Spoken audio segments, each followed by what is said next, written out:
Hello everyone. Uttarakhand प्रवक्ता भर्ती परीक्षा के लिए आयोजित होने वाली स्क्रीनिंग परीक्षा के लिए मैं यहाँ पर डिस्कस करूँगी मैथ्स और रीजनिंग से जो आपके रिलेटेड टॉपिक्स हैं। हमारा जो ये सीरीज़ रहेगा ये बाइलिंगुअल होगा। इट मीन्स कि मैं हिंदी और अंग्रेजी दोनों में क्या कहते हैं क्वेश्चन को सॉल्व करवाऊँगी। ठीक है, तो देखिए आपका जो स्क्रीनिंग परीक्षा है उस पर जो मैथ्स और रीजनिंग का पोर्शन है, तो मैथ्स में जो है सबसे जो पहला टॉपिक है आपका वो क्या है, आपका एलसीएम और एचसीएफ है। ठीक है, जिसको आप अंग्रेजी में lowest common multiple and HCF को आप बोलते हैं हाईएस्ट कॉमन फैक्टर। ठीक है, एलसीएम को हिंदी में हम लोग बोलते हैं लघुत्तम समापवर्तक और आपका जो एचसीएफ है उसको हम लोग बोलते हैं महत्तम समापवर्तक।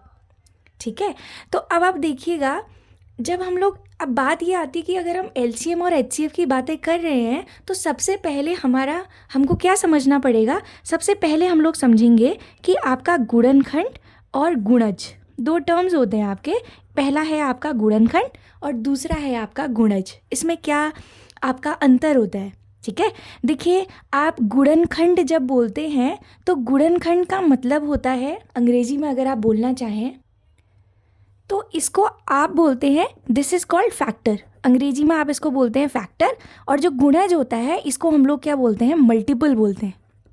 ठीक हो गया। जैसे अगर मैं आपसे बात करूं, यदि कोई दो संख्याएं हैं, जैसे ए और बी, कोई दो संख्याएं हैं, तो अगर संख्या ए जो है बी को पूरी बार डिवाइड कर रही है, मतलब यदि आप बी में जो है ए का भाग देते हैं और ये इसको पूर्णतः विभाजित करती है, तो आप ये बोलते हैं कि जो ए है आपका वो बी का क्या है, एक गुणनखंड है। एग्जाम्पल के लिए जैसे मैं 4 लूँ और 4 को अगर आप 2 से डिवाइड करते हैं तो ये इसको 2 2 जा कितना होता है आपका 4, तो आपका जो रिमाइंडर होगा वो 0 होगा। तो इसका मतलब ये हुआ, इसको ये जो 2 है आपका, ये 2 क्या है, इस 4 का क्या हुआ, एक गुणनखंड हुआ। ठीक है, इसको आप क्या बोलेंगे कि 2 इज़ अ फैक्टर ऑफ, ठीक है, 2 is a factor of 4 here. Right, आपने ये बोला कि 2 जो है 4 का क्या है, एक गुणनखंड है। ठीक हो गया। अब आप देखिए जब आपने 2 का भागा, मतलब 2 से भाग दिया 4 पर, तो आपका जो 4 है यहाँ पर, इस 4 को आप क्या बोलेंगे, 2 का क्या बोलेंगे, एक मल्टीपल बोलेंगे। राइट, आप इसको क्या बोलेंगे कि ये 2 का क्या है, गुणज है। गुणज मतलब 2 को आपने कितने टाइम मल्टीप्लाई किया, ठीक है, कि आपको रिजल्ट क्या मिला, 4 मिला। तो इसका मतलब 4 जो है ये 2 का क्या हुआ, आपका एक गुणज हुआ। तो 2 बार जब आप इसको मल्टीप्लाई करेंगे तो आपको आंसर क्या मिलेगा, 4 मिलेगा। ठीक हो गया। तो ये सिंपल, पहले आपको ये पता होना चाहिए कि गुणनखंड और गुणज, जिसको आप फैक्टर और मल्टीपल बोलते हैं, उन दोनों में जो है डिफरेंस क्या है। ठीक है ना। तो अब बात ये आती है कि ये तो हमने नॉर्मली समझ लिया कि गुणनखंड और गुणज होता क्या है।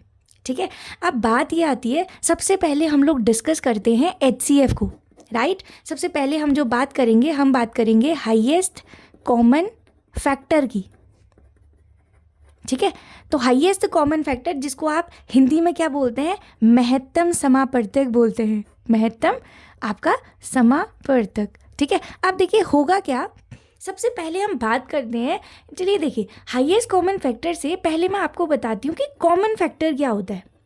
ठीक है, कॉमन फैक्टर जिसको हम लोग क्या बोलते हैं, उभयनिष्ठ गुणनखंड बोलते हैं। हिंदी में हम लोग बोलते हैं उभयनिष्ठ गुणनखंड। अब ये क्या होता है, सबसे पहले हम ये समझते हैं कि उभयनिष्ठ गुणनखंड होता क्या है।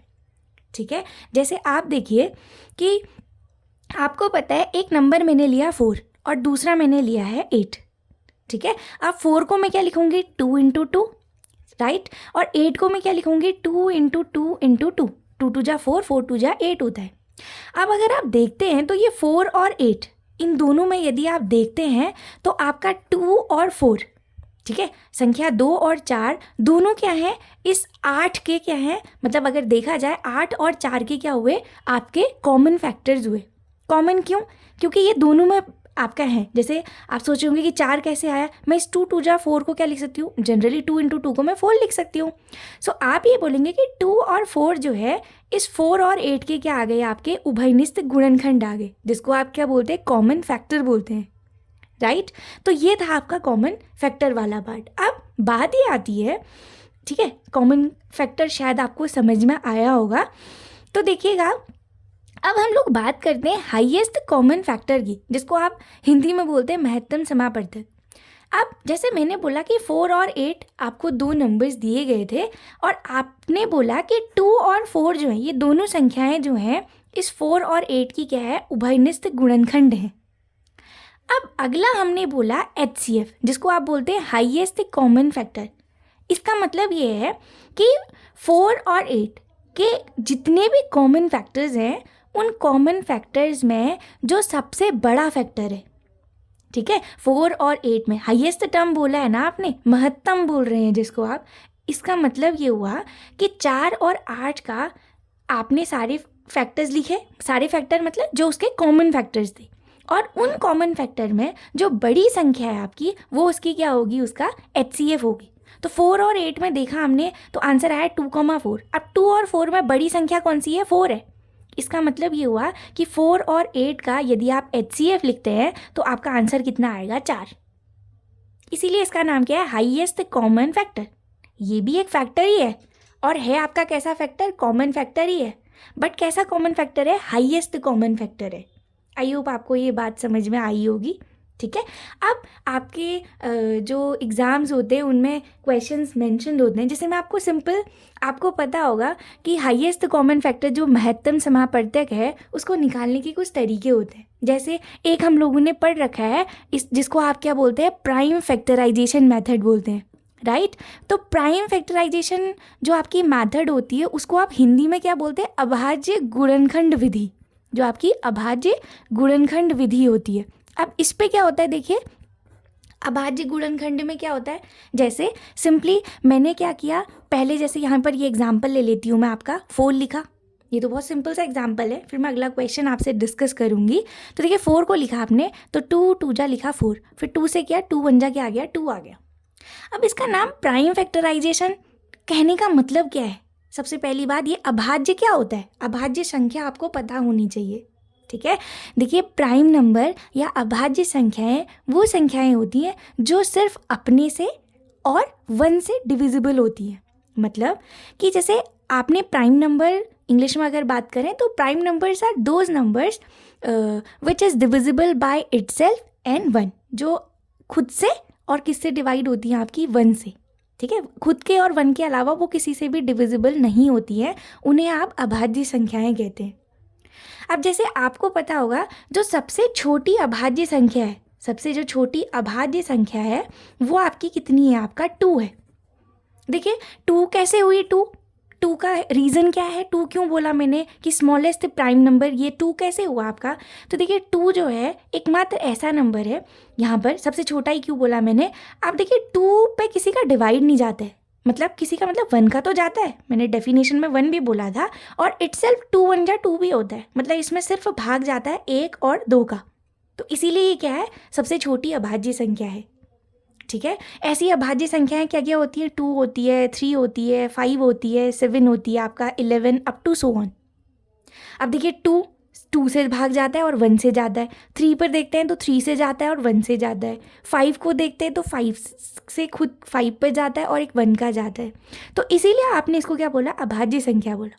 अब जब आप ये फैक्टराइजेशन कर रहे हो तो इस फैक्टराइजेशन में जो यहाँ आप ये फैक्टर्स लिख रहे हो ना, तो ये फैक्टर्स के जो ये नंबर आएंगे, ये आपके कैसे नंबर्स होंगे, आपके प्राइम नंबर्स, या फिर आप बोले अभाज्य संख्याएं होंगी।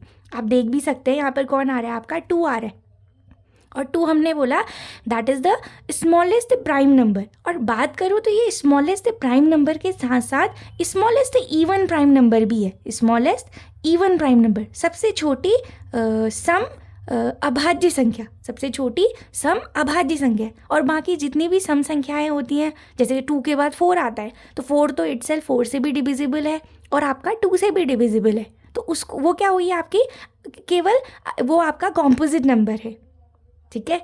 अभी मुझे याद तो नहीं आ रहा है कि कॉम्पोजिट नंबर को हिंदी में क्या बोलते हैं, परंतु आप समझिए कि 4 पर अगर आप डिवाइड देते हैं तो 2 का भी डिवाइड जा रहा है और इटसेल्फ 4 का भी डिवाइड जा रहा है, ठीक है ना। तो अब आप ध्यान दीजिएगा कि सबसे छोटी आपकी इवन प्राइम नंबर क्या होता है, 2 होता है, और सबसे छोटा प्राइम नंबर भी है ये, ठीक है। तो अब देखिए जैसे आपने 4 को लिखा, 2 को इंटू 4 लिखा आपने, तो कितना आया, 2 इंटू 2 आया। नेक्स्ट नंबर है आपका 8। 8 को अगर हम चेकआउट करें तो ये कितना हो जाएगा, 2 से किया आपने, 2 4 ज़ा 8, 2 से किया 2 जा, 2 से कितना 1 जा टाइम। तो 8 को आप क्या लिखे, 2 इंटू 2 इंटू क्या लिखा आपने, 2 लिखा। ठीक है, अब ये था 4 और ये 2 के मतलब 8 का था। इन दोनों में देखिए एक ये 2 ये 2 दोनों जगह प्रेजेंट है, तो कॉमन नंबर हो गया ये, है ना, मतलब आपका उभयनिष्ठ गुणनखंड हो गया। और एक ये 2 है और ये भी 2 है आपका। तो इन दोनों, अब देखिए यहाँ तो 2 आ रहा है बट यहाँ नहीं है, तो इन दोनों का क्या आया, 2 इंटू 2, तो आंसर कितना आ गया आपका, 4 आ गया। So this will be your answer. और यहाँ से भी हम लोगों ने देखा हुआ था। तो एक तरीका तो होता है आपका अभाज्य गुणनखंड विधि।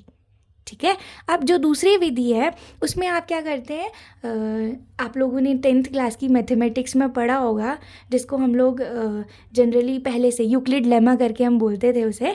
ठीक है, अब वो NCERT में मेंशन नहीं है, मे बी वो उत्तराखंड बोर्ड में मेंशनड होगा, परंतु CBSE में वो मेंशन नहीं है। अब वो तरीका कैसे होता था, वो सिंपल, जैसे आपको पता होगा ना, जैसे मैंने अभी यहाँ पर ये 2 का डिवाइड इस पे दिया था, तो इस 2 को जिससे आप डिवाइड देते हैं दैट इज़ कॉल्ड डिवाइज़र। इसको आप क्या बोलते हैं, डिवाइज़र बोलते हैं।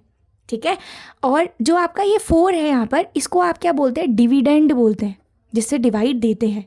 और जो आपका ये जितने बार आपने डिवाइड दिया है that is called quotient year. और यहाँ पर कुछ नहीं बचा है, 0 बचा है, so that is called remainder. ठीक है, तो उसी को आप लोग क्या बोलते हैं, यूक्लिड लेमा भी बोलते हैं। तो देखिए यहाँ पर मेरे ख्याल से ये जो डिविडेंड होता है इसको भाजक बोलते हैं शायद हिंदी में। तो भाजक इज इक्वल टू होता है आपका भाज्य, ठीक है, इनटू अभी मुझे याद नहीं आ रहा कि कोशेंट को क्या बोलते हैं, प्लस क्या होता है आपका रिमाइंडर, जिसको आप क्या बोलते हैं, शेषफल बोलते हैं, ये होता है। तो इसी तरीके से आपका यूक्लिड लेमा भी था। वहाँ हम लोग जो हम लोग बोलते थे ना यूक्लिड लेमा करके, तो वो यूक्लिड लेमा क्या था आपका, इन जनरल आप उसको कैसे लिखते थे, A is equal to B Q plus क्या लिखते थे आप, R लिखते थे। इट मीन्स कि डिविडेंड, जो आपका ये डिविडेंड है, डिविडेंड बराबर क्या होता था, डिवाइजर इंटू कोशिएंट प्लस क्या होता था, रिमाइंडर। इस तरीके से भी हम लोग करते थे। अब ये क्या तरीका है, जैसे यहाँ तो आपने प्राइम फैक्टराइजेशन से करा, तो जो दूसरी विधि है आपकी वो ये वाली विधि है। ठीक है, अब उसमें हम कैसे करते हैं, सिंपली आप क्या करेंगे, जैसे 2 नंबर दिए थे 4,8, अब इनमें जो बड़ा नंबर है वो आपका क्या होगा, डिविडेंड होगा। तो यहाँ पर 8 क्या है आपका, डिविडेंड है, जिसको आप भाजक बोलते हैं। ठीक है ना, और जो 4 है आपका वो यहाँ पर क्या होगा, आपका भाज्य होगा, जिसको आप डिवाइजर बोलते हैं। तो देखिए क्या करेंगे, हम 4 से डिवाइड देंगे 8 पर। ठीक है, तो 4 से दिया, अभी हालांकि इस केस में तो ये पूरी बार डिवाइड हो जा रहा है, क्योंकि ये 8 जो है 4 का मल्टीपल है, गुणज है उसका। तो 4 2 जा आपने लिखा 8, तो आपका रिमाइंडर आया 0। तो यहाँ जो ये डिवाइजर होगा यही आपका क्या कहलाएगा, इसका HCF कहलाएगा, जिसको आप महत्तम समापर्तक बोलते हैं।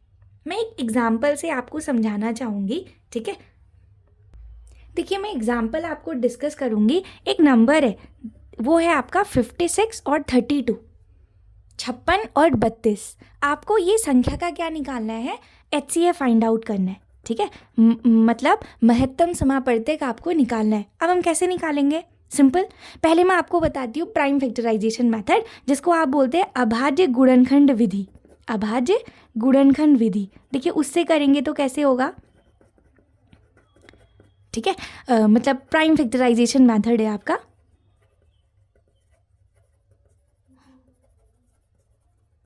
हम उससे कैसे करेंगे, तो देखिए आप पहले 32 के फैक्टराइजेशन कीजिए। ठीक है, तो आपको पता है 2 से करेंगे तो 16 बार जाएगा, 2 से करेंगे तो 8 बार जाएगा, 2 से करेंगे 4 जा टाइम, 2 से करेंगे 2 जा टाइम, और 2 से करेंगे 1 जा टाइम। ठीक है, तो 32 को आपने क्या लिखा, 2 इंटू 2 इंटू 2 इंटू 2 और इंटू 2, ये आपका 32 है। नेक्स्ट जो आपका नंबर है वो नंबर क्या है आपका, 56 है। आप 56 के कर लेते हैं। ठीक है, तो देखिए 2 से जाएगा आपका कितने बार जाएगा, 28 बार, 28 दूनी 56 होता है। 2 से करेंगे तो 14 बार जाएगा, 2 से करेंगे तो 7 बार, 7 से करेंगे तो 1 बार। राइट, तो यहाँ से देखिए 56 के अगर मैं लिखूँ तो क्या आ रहा है आपका, 2 2 जा 4, 4 2 जा 8 एंड 8 7 जा 56। तो देखिए अब इन दोनों में हमको क्या निकालना है, हमने क्या बोला था, आप क्या फाइंड आउट करेंगे, कॉमन फैक्टर्स। पहले हम लोग कॉमन फैक्टर्स को पिक आउट करेंगे जो आपके उभयनिष्ठ गुणनखंड है। तो देखिए ये 2 है उभयनिष्ठ, ये भी 2 उभयनिष्ठ है, ये भी 2 उभयनिष्ठ है। बाकी यहाँ 7 है बट यहाँ नहीं है, और यहाँ 2 है तो यहाँ नहीं है, बस इतने ही इसके उभयनिष्ठ गुणनखंड है। अब आप इन उभयनिष्ठ गुणनखंड को लिख लीजिए, 2 इंटू 2 इंटू 2, 3 टाइम्स आ रहा है ना, तो देखिए क्या हो जाएगा आपका, 2 2 जा 4, 4 2 जा 8। इसका मतलब जो आपका 32 और जो 56 था, आपने इसका HCF निकाला तो वो कितना आया आपका, 8 आया। ध्यान दीजिएगा, देखिए आपको पता है कि 32 और 56 के 8 जो है वो हाईएस्ट कॉमन फैक्टर है, सबसे बड़ा कॉमन फैक्टर है इसका। इसके और भी कॉमन फैक्टर्स हैं, जैसे अभी आपने यहाँ 2 देखा था, 4 भी तो होगा ना, देखिए 2 2 जा 4 होता है आपका, तो 2 भी इसका फैक्टर है, 4 भी इसका फैक्टर है, इट्स 8 भी है common factor. These are common factors है। ये क्या हुए इसके कॉमन फैक्टर, जिनको आप क्या बोलेंगे, उभयनिष्ठ गुणनखंड बोलेंगे। परंतु हमें क्या लिखना था, हमें उन सब में सबसे बड़ा लिखना था, तो सबसे बड़ा क्या है इसका, 8 है। आई होप आपको ये बात समझ में आई होगी, ठीक है।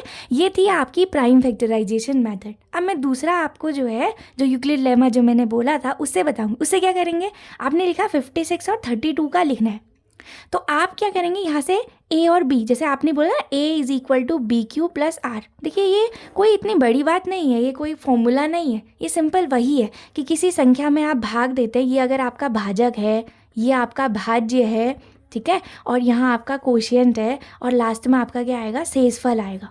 तो आपको मिलेगा कैसे, जब आप भाज्य को कोशिएंट से मल्टीप्लाई करेंगे और उसमें शेषफल को जोड़ देंगे तो आपको भाजक मिलेगा। ये वही चीज़ लिखी गई है।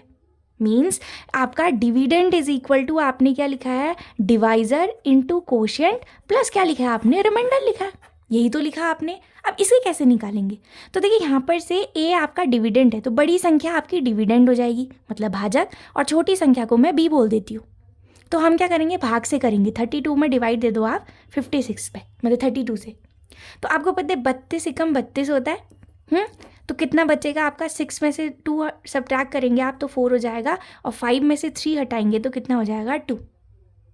अब आपको क्या करना है, यहाँ ध्यान दीजिएगा, अब आपको क्या करना है, अब ये जो 24 यहाँ पर शेषफल आया ना, ये यहाँ पर डिवाइज़र का काम करेगा, ये डिवाइज़र हो जाएगा मेरा, और जो यहाँ पर पहले डिवाइज़र था 32, अब ये यहाँ पर डिविडेंड बना देना है। अब ध्यान दीजिएगा करना कैसे, अब 24 पे भागा देंगे 32 का, दिया आपने तो 24 पे दिया तो कितने बार जाएगा, एक बार, तो कितना आ जाएगा 24। अब 32 में से 24 घटाएंगे तो कितना आ जाएगा, 8 आ जाएगा। ये आपका शेषफल है। अब इस 8 से आप किस पर डिवाइड देंगे, जो आपका 24 था, जो पहले भाज्य था आपका, उस पर देंगे तो कितना हो जाएगा, 8 3 जा 24। तो कितने बार गया, मतलब पूरी बार चला गया, रिमाइंडर 0 आ गया। आपको तब तक भाग देना है जब तक कि आपको रिमाइंडर 0 ना मिले, मतलब आपका शेषफल जो है जब तक आपको 0 ना मिले तब तक आपको भाग देना है। अब आपको शेषफल 0 कब मिला, जब आपने 8 से क्या दिया, इसको भाग दिया। इसका मतलब ये हुआ कि आपका जो आंसर आ गया वो आपका 8 जो है, that will be your HCF here. अब ऐसे भाग दीजिए चाहे, वरना in general a is equal to B Q plus R लिखे हो आप, तो a कितना है आपका 56 है, और b कितना था 32 इंटू कितने बार गया, एक बार, और प्लस आप रिमाइंडर लिखिए, रिमाइंडर कितना आया था, 24 आया था। आप ऐसे भी कर सकते हैं। अगली बार में a कौन बनेगा, ये जो यहाँ पे b था वो 32 था आपका, दिस इज इक्वल टू, और जो रिमाइंडर था उतने टाइम्स आप देंगे, इंटू 1 हो जाएगा, प्लस 24 एकम 24, 24 में 8 जोड़ेंगे तो 32 आएगा। अगली बार में ये 24 मेरा डिवाइज़र हो जाएगा, दिस इज इक्वल टू आपका क्या हो जाएगा, जो रिमाइंडर था 8 वो अब भाज्य बन जाएगा, मतलब डिवाइज़र, इंटू क्या हो जाएगा 3, और रिमाइंडर कितना आ गया 0। तो जब तक रिमाइंडर आपको 0 ना मिले तब तक आपको वो डिवाइड को कंटिन्यू करना है, और जब आपको 0 मिल जा रहा है और जिस संख्या से देने पर, मतलब जो आपका यहाँ पर डिवाइज़र था, जिस संख्या से आपने भाग दिया उससे देने पर जब आपको 0 प्राप्त हो गया है, इसका मतलब यही आपका क्या बनेगा, यहाँ पर HCF का काम करेगा। आई होप आपको ये बात समझ में आई होगी, ठीक है। देखिए मैं आज ये पहला लेक्चर प्रेषित कर रही हूँ, यदि आपको इसमें कोई भी डिफ़िकल्टी लगती है तो आप मुझे कॉमेंट कीजिएगा, मैं अपने अगले लेक्चर सीरीज़ में सुधार करने की कोशिश करूँगी, ठीक है। और अगर आपको मेरा तरीका पसंद आता है तो मैं फ़र्दर लेक्चर्स को अपलोड करूँगी, ठीक है। तो देखिए मैं अभी आपको कुछ क्वेश्चंस की प्रैक्टिस कराऊँगी, और वो जनरली RS अग्रवाल के क्वेश्चंस हैं जो कॉम्पिटिटिव एग्ज़ाम्स के लिए आपकी यूज़फुल होती है, ठीक है। देखिए ये क्वेश्चन है आपका, आपसे बोलता है कि 712 तथा 4094 का महत्तम समापवर्तक ज्ञात कीजिए। मतलब right the HCF of 712 and 4094. So we have to find the HCF of 712 and 4094. ठीक है, देखिए आपको मैंने दोनों तरीके बता रखे हैं, चाहे आप प्राइम फैक्टराइजेशन से कीजिए या फिर आप ये वाले यूक्लिड लेमा से कीजिए, आपको जो अच्छा लगता है आप उससे कीजिए। अगर आप प्राइम फैक्टराइजेशन से करते हैं तो पहले आपको 712 और 4094 के फैक्टर्स लिखने पड़ेंगे, ठीक है, और फिर उसके बाद आप कॉमन फैक्टर्स को पिक आउट करेंगे। वरना मैंने आपको दूसरा तरीका भी बता रखा है, आप क्या कीजिए कि जो बड़ी संख्या है ये 4094, ये बिगर नंबर है, इसको हम लोग क्या मान लेंगे, आपका डिविडेंड मान लेंगे, जिसको आप बी से लिख रहे थे यहाँ पे। और जो 712 है आपका, वो क्या हो जाएगा, आपका डिवाइज़र हो जाएगा, जिसको आप किससे लिख रहे हैं, ए से लिख रहे हैं। तो अब हमने क्या किया, ध्यान दीजिएगा, हम लोगों ने a इज़ इक्वल टू, अभी हम लोगों ने बोला था ना कि a इज़ इक्वल टू क्या होता है, B Q plus R, sorry ये a होगा ये b होगा, ठीक है। तो ये लिखा था आपने, तो इसी तरीके को हम लोग अप्लाई करेंगे। तो क्या करेंगे, 4094 था आपका, आपने डिवाइड दिया 712 से, राइट। अब आप देखिए, आपको पता है 7 पंचे 35 होता है, मीन्स ये लगभग 5 टाइम इस पर डिवाइड जाएगा, ठीक है। 5 टाइम दीजिए आप, ठीक है ना। तो 5 देंगे तो देखिए 5 2 आपका कितना होता है 10, कैरी 1, 5 1 5 प्लस 1 कितना हो गया आपका 6, एंड 5 7 कितना होता है 35, 3560 आ गया आपका। तो रिमाइंडर कितना आ गया, देखिए ये 4 और 9 में से 6 आप माइनस करेंगे तो 3 हो जाएगा, और ये आपका 10 होगा, 10 - 5 इज़ 5, ठीक है। तो 534 आ गया। अब मैंने क्या बोला था, जो आपका यहाँ पर रिमाइंडर आया है, इस रिमाइंडर से आप भाग किस पर दीजिए, जो पहली बार में आपका डिवाइज़र था वो कितना था, 712 था, और ये 534 है, ये 712 है, तो ये लगभग 1 टाइम जाएगा, तो कितना आ जाएगा 534 हो जाएगा आपका। लेस करेंगे आप तो देखिए 12 - 4 कितना हो जाएगा, 8 हो जाएगा आपका। और नेक्स्ट आपका ये कितना हो जाएगा, 11 में से 3 आप माइनस करेंगे, सो ये कितना हो जाएगा आपका, सॉरी 11 ही, आपने यहाँ 1 दिया था, 10 हो गया, 10 - 3 इज़ 7 हियर, और यहाँ 6 - 5 इज़ 1, 178 आ गया। इस 178 से डिवाइड देंगे, जो अब की बार अभी आपका डिवाइज़र था वो आप डिविडेंड का काम करेंगे, 534। अब देखिए आपको पता है 178 है, ठीक है, तो ये लगभग 3 टाइम डिवाइड जाएगा, 4 तो बड़ा हो जाएगा, तो 3 अगर आप देते हैं तो 178 को 3 से इंटू करते हैं तो ये 534 ही आता है, 3 टाइम जाएगा ये, तो कितना आ जाएगा, रिमाइंडर कितना आ गया 0। तो मैंने क्या बोला था, आप तब तक भाग दीजिए जब तक आपको रिमाइंडर 0 ना मिले। तो देखिए रिमाइंडर आपको 0 मिल गया है, इट मीन्स 178 जो है ये आपका क्या हो गया यहाँ पर, this will be your HCF, ये आपका HCF हो गया। वो भाज्य जिस पर आपको शेषफल कितना मिले, 0 मिले, तो वही आपका क्या होगा, उस संख्या का HCF होगा। इसका मतलब 712 और 534 का जो आपका HCF निकल के आया वो कितना आया, 178। और दूसरा तरीका तो आपको पता ही है, जो आपने प्राइम फैक्टराइजेशन मैंने अभी यहाँ प्रीवियसली डिस्कस किया था, आप उससे भी कर सकते हैं, ठीक है। आई थिंक आपको ये समझ में आया होगा क्वेश्चन, ठीक है। अब मैं कुछ और क्वेश्चंस को डिस्कस करती हूँ। देखिए एक बहुत अच्छा क्वेश्चन है, इसके बाद देखिए क्वेश्चन आपसे क्या बोलता है, वह बड़ी से बड़ी संख्या ज्ञात करो जिससे 804 तथा 1745 मतलब 1745 को भाग देने पर क्रमशः 5 व 6 शेष बचे। It means right the highest number which when divided to 1804 and 1745 and gets remainder 5 and 6 respectively।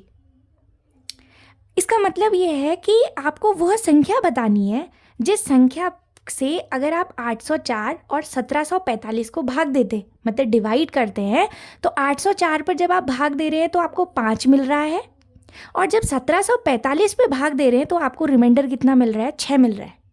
Respectively का मतलब है पहले वाले में 5 और दूसरे वाले में आपको 6 मिल रहा है, क्रमशः इस तरीके से आपको नंबर दिए गए हैं। तो आप करेंगे क्या, इसको करने का एक तरीका है, सिंपली आप ध्यान दीजिएगा, जब आपने 804 और 1745 पे उस संख्या से भाग दिया है ना, अब वो संख्या मुझे नहीं पता है, वह बड़ी से बड़ी संख्या बतानी है जब आपका रिमाइंडर 5 और 6 बचे। तो सबसे पहले आप एक काम कीजिए, जब आप 804 पे भाग दे रहे हैं ना, तो तब रिमाइंडर 5 बच रहा है, तो 5 इस पर सब्ट्रैक्ट कर दीजिए। तो 804 में से अगर आप 5 को घटाते हैं तो आपको कितना मिलेगा, 799 बचेगा। फिर दूसरा 1745 में से आप कितना सब्ट्रैक्ट कीजिए, 6 सब्ट्रैक्ट कीजिए। तो 1745 में से जब आप 6 घटाते हैं तो आंसर कितना आएगा, 1739। अब क्वेश्चन ने क्या बोला था, बड़ी से बड़ी संख्या। बड़ी से बड़ी संख्या कहने का मतलब आपको HCF निकालना है, right. You have to find here HCF निकालना है आपको, बड़ी से बड़ी संख्या बतानी है। अब देखिए इसका मतलब ये 799 और 1739 ये दो ऐसे नंबर है जिन नंबर्स पे उस संख्या गया, वो जो भी संख्या रही होगी, बाई चांस वो अगर संख्या x थी तो जब आप x से इन दोनों को डिवाइड कर रहे होंगे तो वो कंप्लीटली डिविजिबल होगा, मतलब पूरी बार उसको डिवाइड कर रहा होगा।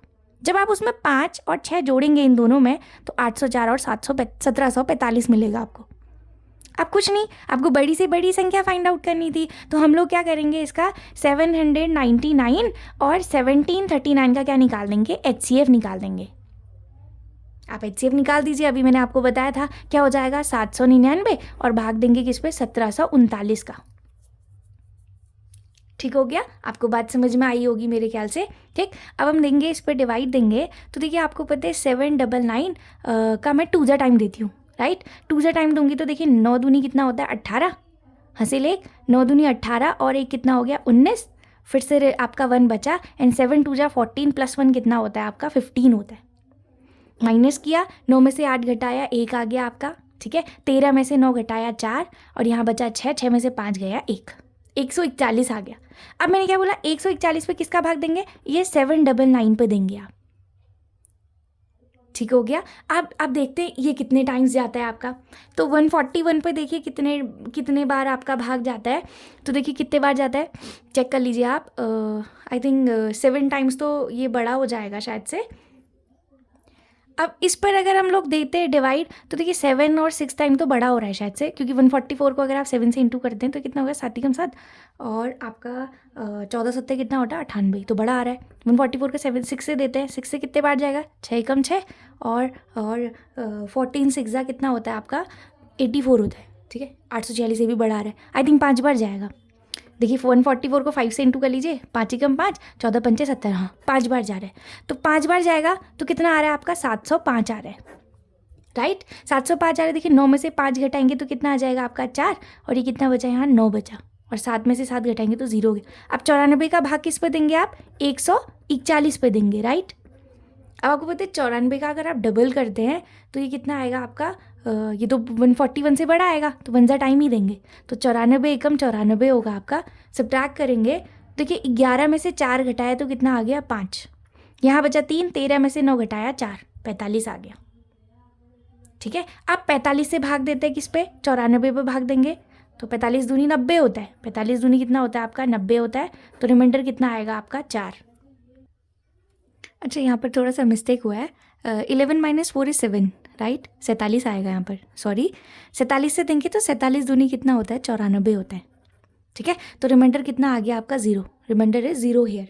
तो मैंने क्या बोला था, जहाँ पर आपको शेषफल जो है 0 मिलेगा तो जो आपका यहाँ पर डिवाइज़र रहा होगा, जो भाज्य रहा होगा, वही आपका क्या होगा, HCF होगा। इसका मतलब इसका आंसर कितना है, 47 है। कैसे, आप देखिए 47 जो है आपका क्या था, this is the HCF of 799 and 1739। अब जब 799 में आप 5 जोड़ेंगे तो यू विल गेट 804, और जब 1739 में 6 ऐड करेंगे सो यू विल गेट 1745। अब आप चेक कर लीजिए, 47 पे यदि आप इसका भाग देते हैं और 47 से 1745 पे देते हैं, ठीक है। 47 से जब आप ये दो संख्याओं पे दे रहे थे 799 और 1739 पे, ये तो पूरी बार जा रहा है क्योंकि ये इन्हीं का क्या आया है, HCF आया है। अब मुझे तो क्या बताना था कि जिनसे शेषफल कितना मिले आपका, 5 और 6 मिले। अब देख लीजिए, मैं आपको चेक करा देती हूँ। 47 से यदि आप 804 पे भाग देते तो देखिए क्या होता है आपका, 47 से 804 पे देंगे तो 47 एकम 47 होता है, ठीक है। कितना बचेगा शेषफल, 10 में से 7 घटाया आपका 3, और ये कितना आ गया आपका, 7 - 4 = 3 है, राइट, 33, और ये क्या आ जाएगा 4। 47 से आप 334 पे भाग दीजिए। अभी हम लोगों ने आई थिंक 47 का तो अच्छा डिवाइड दिया था, वैसे आप लोग चेक कर लीजिए। 47 से मे बी ये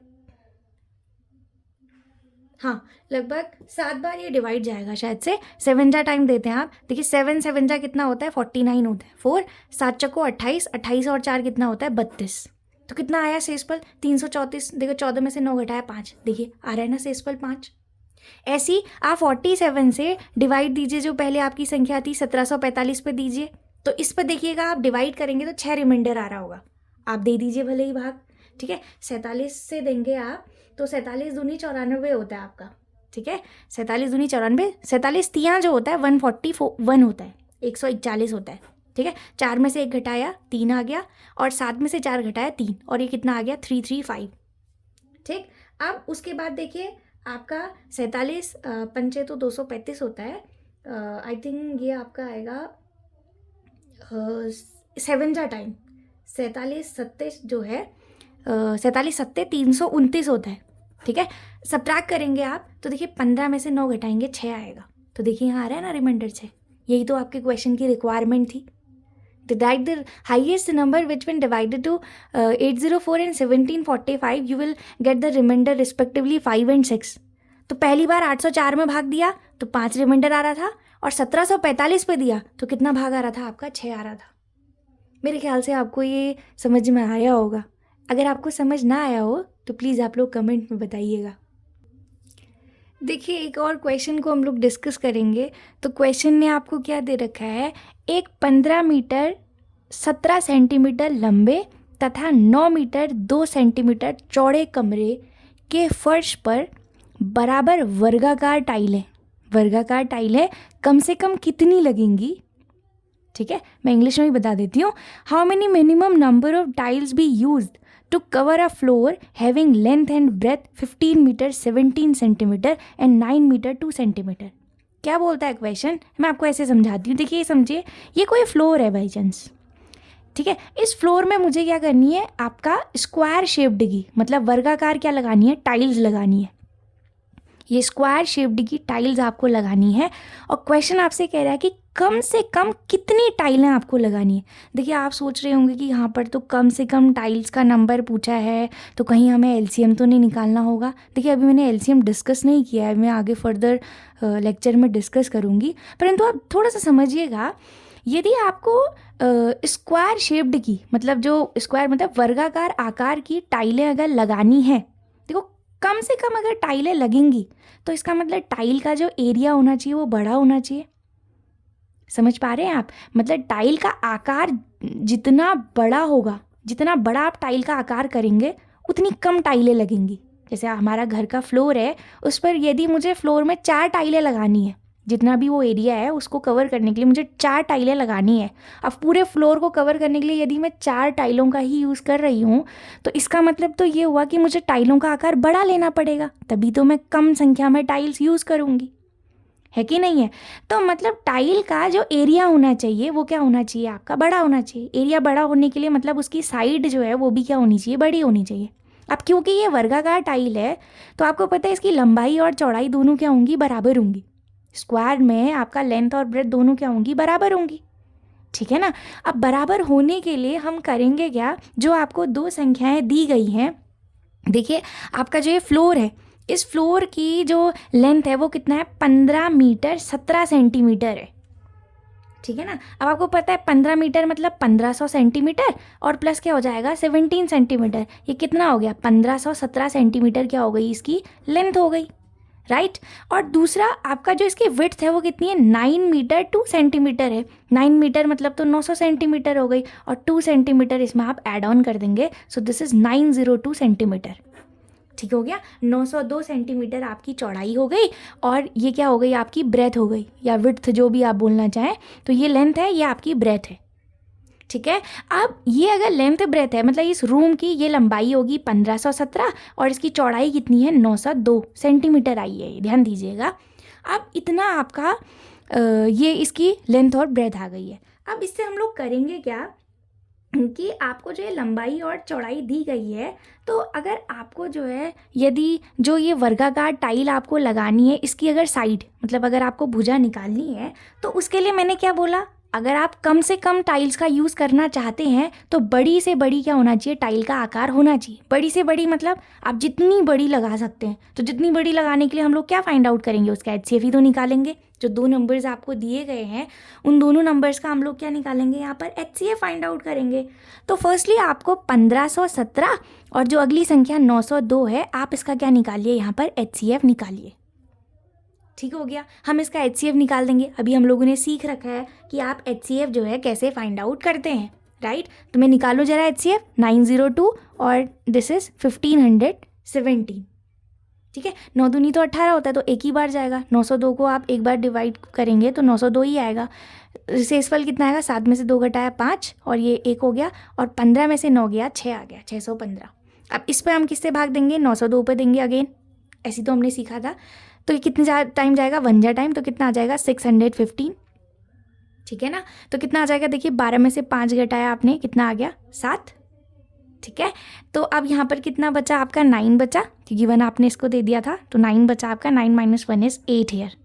और यहाँ कितना था, 9 आपने एक रिमाइंडर मतलब एक उसको दिया था, तो यहाँ कितना बचा आपका रिमाइंडर, 8 बचा। 8 - 6 इज 2 हेयर, 287। अब फिर इस पर आप किसका देंगे, 615 पे देंगे। 2 दूनी 4 होता है, आई थिंक ये 2 जा टाइम ही जाएगा। तो देखिए 7 दूनी 14, हंसे ले, 8 दूनी 16 और 1 17, 1 और 2 जा 4 + 1 कितना आ गया 5। सब्ट्रैक्ट कीजिए 1 और ये कितना आ गया आपका 11 - 7 इज 4 हेयर। ठीक है, 41 आएगा, और 41 से आप किस पर डिवाइड देंगे, 287 पे। ठीक है, 41 पे आप भागा देंगे 287 का, मतलब 287 पे आप भाग देंगे 41 का। तो अब आपका कितना आएगा, देखिए ये आपका 41 से यदि आप डिवाइड देते हैं तो कितने टाइम्स जा रहा है आपका, 7 जा टाइम जा रहा है, दैट इज 287। तो रिमाइंडर इज 0 हेयर। तो अब हमें पता चला रिमाइंडर 0 कब आया, जब आपने 41 से क्या दिया, डिवाइड दिया। इट मीन्स 41 क्या आ गया आपका, HCF आ गया। आगे आपको HCF निकालना। ठीक है, क्वेश्चन समझना भी है। देखिए आपको क्वेश्चन पढ़ के लग नहीं रहा होगा कि हमको यहाँ HCF निकालना था, बट थोड़ा सा आपको समझना भी है। तो इसका मतलब ये है कि जितनी आपको लेंथ ब्रेथ दी थी, इसके हिसाब से आप बड़ी से बड़ी जो टाइल बनाएंगे, उस टाइल की जो साइड होगी वो 41 सेंटीमीटर, लंबाई चौड़ाई दोनों बराबर होंगी, क्योंकि ये स्क्वायर शेप्ड की टाइल है। अब आपको पता है मुझे क्या निकालना था, सिंपली हम क्या करेंगे, area of floor. In general आपको यूज़ जो करना है, area of floor is equal to हम लोग क्या लिखेंगे, नंबर ऑफ टाइल्स, जितनी टाइल्स आप यूज़ करेंगे, into area of one tile. यही तो आप यूज़ करेंगे। कैसे, अगर ये मेरा कमरा है, इस कमरे में आप टाइल्स यूज़ कर रहे हैं, ये टाइल्स आप लगा रहे हैं, तो जितनी भी ये टाइल्स लगेंगी, ये सारी जितनी भी ये टाइल्स यहाँ लग रही होंगी, इन टोटल टाइल्स का आप एरिया निकाल दो। कैसे निकालेंगे, एक टाइल का एरिया निकालो, इनटू क्या कर देंगे, जितनी टाइल्स इसमें लगी हैं, ये कर दिया मैंने, और यही पूरे फ्लोर को क्या करेगा, मेरे कवर करेगा, तो ये इसके बराबर हो जाएगा। अब एरिया ऑफ फ्लोर कितना होगा, जितनी उसकी लंबाई और चौड़ाई है। लंबाई चौड़ाई कितनी है, 1517 लंबाई है, और चौड़ाई कितना है, 902। This is equal to n, क्योंकि मुझे n ही निकालना है, इनटू क्या हो जाएगा, एरिया ऑफ वन टाइल। और एक टाइल का एरिया कितना आया था, कैसे निकालेंगे, 41 थी, तो 41 इंटू क्या हो जाएगा आपका, 41 हो जाएगा। आई होप आपको ये बात समझ में आई होंगी। तो नंबर ऑफ टाइल्स बतानी थी, तो क्या हो जाएगा, 1517 इंटू 902 डिवाइडेड बाय 41 इंटू क्या हो जाएगा, 41। अब आप डिवाइड कर लीजिए, you will get the least number of, means minimum number of tiles which will be use to cover the floor, having length 1517 centimetre and 902 centimetre, right. यहाँ से हमें जो है ये पता चल जाएगा कि ये कितनी संख्या आपकी आ रही है। अब आप डिवाइड कर लीजिएगा, ठीक है, मैं डिवाइड भी दे देती हूँ। तो आप डिवाइड वैसे कर लीजिएगा, 41 से अगर आप 1517 में भाग देते हैं तो आपको 37 बार जाएगा, और 41 से 902 पर देते हैं तो वो 22 टाइम्स जाएगा। So n is equal to 37 into क्या आ जाएगा, 22, सो इट विल बी 804। तो ये कम से कम टाइल्स हैं जो इस कमरे में लग रही होंगी, 814। और इसको अगर आपको मिनिमम करना है तो मिनिमम के लिए आपका टाइल की जो डायमेंशंस होनी चाहिए, टाइल की जो डायमेंशन होगी उसको आपको बड़ा करना पड़ेगा। ये क्वेश्चन देखिए, ध्यान दीजिएगा, इसी क्वेश्चन को आप चेंज भी कर सकते हैं। जैसे इसने यहाँ कम से कम कितनी टाइल लगेंगी पूछा था, हो सकता है क्वेश्चन आपसे पूछ सकते हैं कि अधिकतम कितनी टाइल्स लग सकती हैं, ज़्यादा से ज़्यादा कितनी टाइल्स आप लगा। तो ज़्यादा से ज़्यादा टाइल्स अगर आपको बढ़ानी है तो उसके लिए डायमेंशन जो है वो क्या होनी चाहिए, सबसे कम होनी चाहिए। ठीक है, आई होप आपको ये क्वेश्चन समझ में आया होगा। तो ये था आपका आज का लेक्चर। फर्दर लेक्चर्स में हम लोग फर्दर क्वेश्चंस को डिस्कस करेंगे। यदि आपको ये पसंद आता है तभी मैं फर्दर लेक्चर्स को डालूँगी भी, है ना। तो I think it may be helpful for you. ठीक है, so thank you for watching and please share.